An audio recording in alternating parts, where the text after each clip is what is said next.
आज इस वीडियो में हम बात करने वाले हैं सीडीपी लेक्चर, जो सभी टीचिंग एग्ज़ाम के लिए महत्वपूर्ण है, लेकिन सीटेट के लिए महत्वपूर्ण है। सीडीपी का आज दूसरा चैप्टर है। पहला चैप्टर कंप्लीट कर लिए है। इसमें हम बाल विकास के सिद्धांत के बारे में पढ़ेंगे।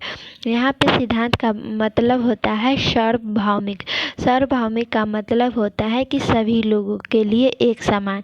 जो बच्चे का विकास होता है उसके लिए जो सिद्धांत यह बता रही है कि वे सार्वभौमिक है, यानी हर बच्चा इस सिद्धांत का पालन करेगा ही करेगा, या हमें विकास में इस सिद्धांत का पालन करते हुए दिखेगा। सबसे पहले हम निरंतरता का सिद्धांत देखते हैं। इसमें विकास जीवन पर्यंत चलने वाली प्रक्रिया है, जो गर्भावस्था से लेकर मृत्यु पर्यंत तक चलती है।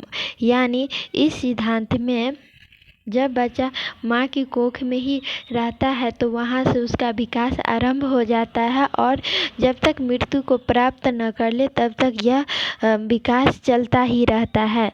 अब दूसरा सिद्धांत देखते हैं हम, परस्पर का सिद्धांत। परस्पर का सिद्धांत विकास बहुआयामी होता है, जैसे शारीरिक, मानसिक, सामाजिक, संवेगात्मक, भाषागत एवं अन्य विकास एक दूसरे के परस्पर संबंध हैं।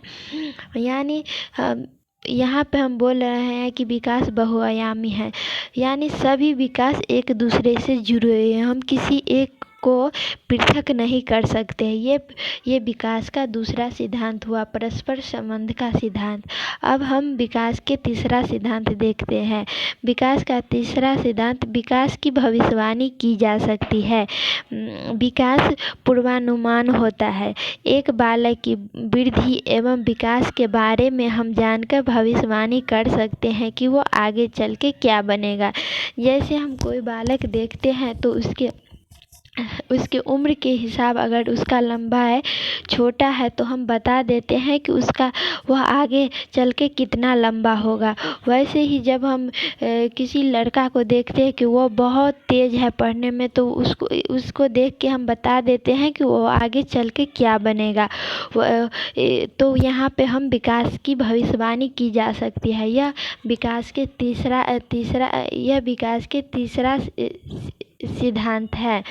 इसके बाद हम देखते हैं विकास का चौथा सिद्धांत, जो समान से विशिष्ट की ओर जाती है। यानी विकास समान से विशिष्ट की ओर जाता है। जैसे बालक सबसे पहले अपने सिर पर, इसके बाद अन्य अंगों पर नियंत्रण रखता है। यह विकास का चौथा सिद्धांत है।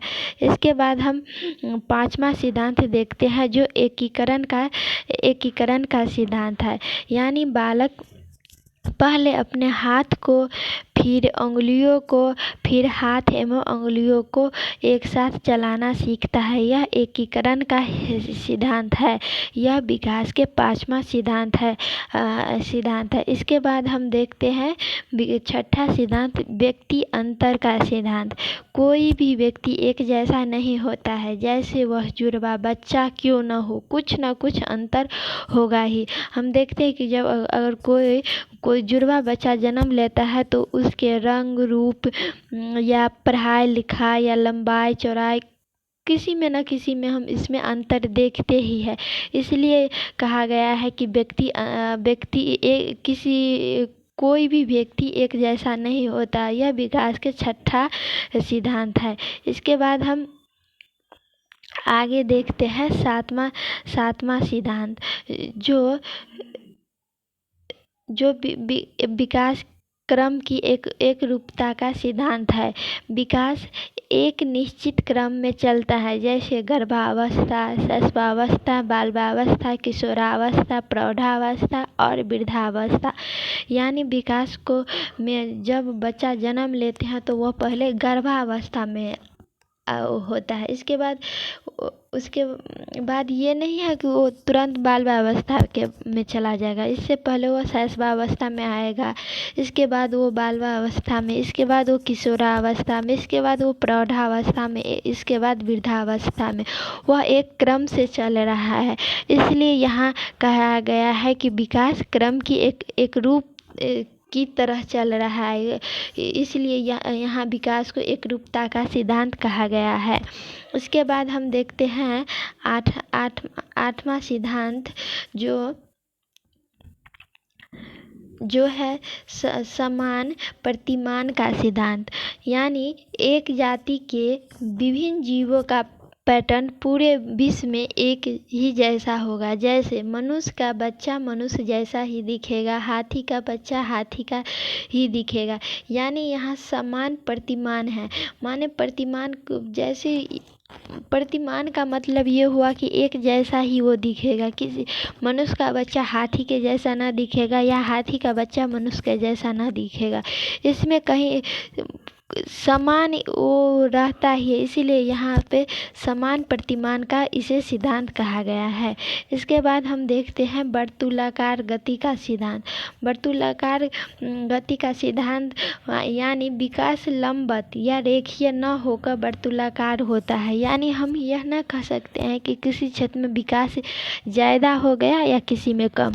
एक निश्चित दिशा में वो चलता ही रहता है। इसलिए यहाँ पे विकास को वर्तुलाकार कहा गया है। इसके बाद हम देखते हैं विकास की दिशा का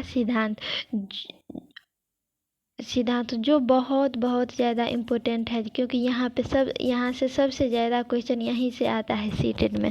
बालक सबसे पहले अपने सिर और भुजाओं पर नियंत्रण करना सीखता है, इसके बाद टांगों पर, इसके बाद वह बिना किसी सहारा के खड़ा होना सीखता है। इस प्रकार कह सकते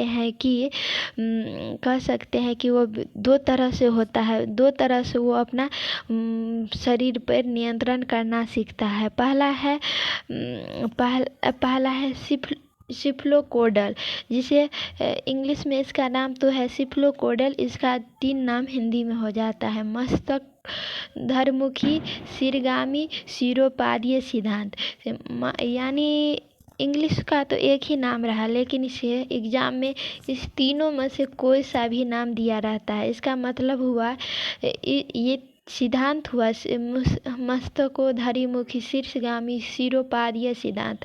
सीटेट में रहेगा कि सिरगामी सिद्धांत किसे कहा जाता है। यानी सिर से पैर की ओर बढ़ना, इसे सिरोगामी सिद्धांत कहा जाता है। यानी ये मान लीजिए कि एक ये बच्चा है, वह सिर से पैर की ओर आ रहा है, तो वह सिरोगामी सिद्धांत का पालन कर रहा है, तो वह शीर्षगामी सिद्धांत हुआ। तो यहाँ पे पूछा जाता है कि शीर्षगामी सिद्धांत क्या है, तो ऑप्शन में दिया रहता है कि पैर से सिर की ओर या सिर से पैर की ओर। तो यहाँ पे होगा सिर से पैर की ओर, सही आंसर होगा। इसके बाद उसी में यहाँ पे हम पढ़े हैं कि विकास की दिशा का सिद्धांत। विकास की दिशा का सिद्धांत का ये पहला था।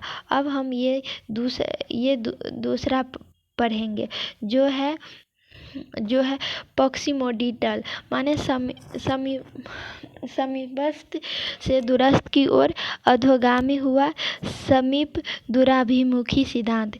यही प्रॉक्सिमोडिटल को ये 3 नाम से दिया रहता है।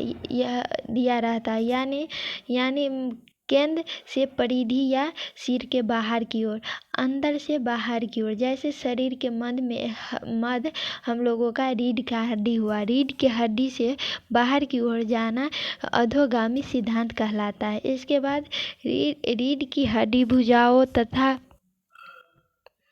तथा उंगलियों की ओर जाना, यह सिरोगामी का सिद्धांत हुआ। जैसे मान लीजिए ये केंद्र है, केंद्र से ये बाहर की ओर जा रहा है, तो इसे अधोगामी सिद्धांत कहा जाता है। अधोगामी या तो कहीं दिया रहता है कि अंदर से बाहर की ओर, लेकिन क्वेश्चन में ऐसा दिया नहीं रहता है।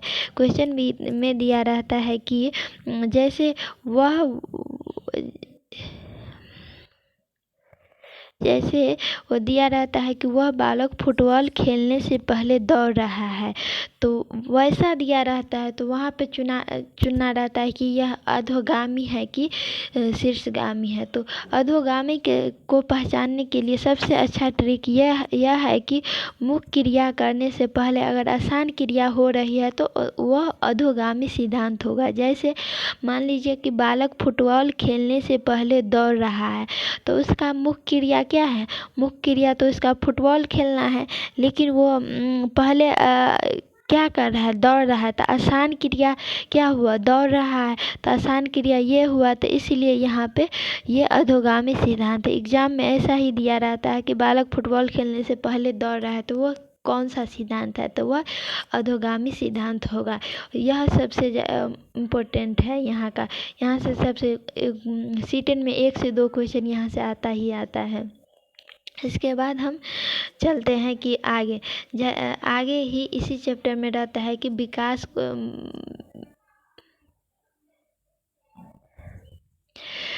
रहता है कि बाल विकास को प्रभावित करने वाले आंतरिक कारक। कोई बाहरी कारक भी हो सकता है, कोई आंतरिक कारक भी हो सकता है। जैसे किसी बालक का लंबाई छोटा होना या धीमी पढ़ने में कमज़ोर होना, यह आंतरिक भी हो सकता है और बाहरी भी हो सकता है। तो हम अब जानते हैं कि आंतरिक कारक में कौन कौन सा आता है। जैसे वंशानुक्रम जैसे माता पिता के जीन के द्वारा बच्चे में वो जीन आता है, वह वंशानुक्रम के कारण आता है। जैविक विकास हुआ, बौद्धिक विकास हुआ, इसके बाद ये रुचि हुआ। रुचि भी ये अंदर किसी का रुचि ये नहीं है कि हाँ वो किसी को देख के ये रुचि अपना, इसके अंदर अपने आप एक रुचि रहता है कि मुझे ये चीज़ करने में अच्छा लगता है। ये सब आंतरिक कारण हुआ। जिज्ञासा, प्रेम, संवेगात्मक, ये सब पूरा आंतरिक कारक है। इसके बाद हम देखते हैं बालक विकास को प्रभावित करने वाले बाह्य कारक जैसे वातावरण हुआ, जिस परिवेश में, क्योंकि बालक को जिस परिवेश में रख दीजिएगा वह वैसा ही बनेगा। परिवेश हुआ, आर्थिक स्थिति हुआ, कोई गरीब है, धनी है, इस कारण भी बालक के विकास को वह प्रभावित करता है। जीवन की घटनाएं, कोई घटना घट गया या मान लीजिए किसी के माँ और पिता नहीं है, वो भी बालक के विकास को प्रभावित करेगा। दंड है, वो भी विकास को प्रभावित करेगा। पुरस्कार भी प्रभावित करेगा। शिक्षक की प्रशंसा भी प्रभावित करेगा। और मैच में ट्रॉफी जीतना, ये सब पूरा बाह्य कारक हुआ। तो इस चैप्टर का लगभग पूरा ख़त्म हो गया है। जैसे बालक विकास को प्रभावित आंतरिक पढ़ लिए और बाह्य विकास को प्रभावित करने वाले बाह्य कारक पढ़ लिए। इस बाल विकास के सिद्धांत का ये दूसरा चैप्टर पूरा ख़त्म हो गया। इसको 1 बार से 2 बार रिवाइज करके हम अच्छा से पूरा का पूरा क्वेश्चन सीटेट का बना सकते हैं यहाँ से। तो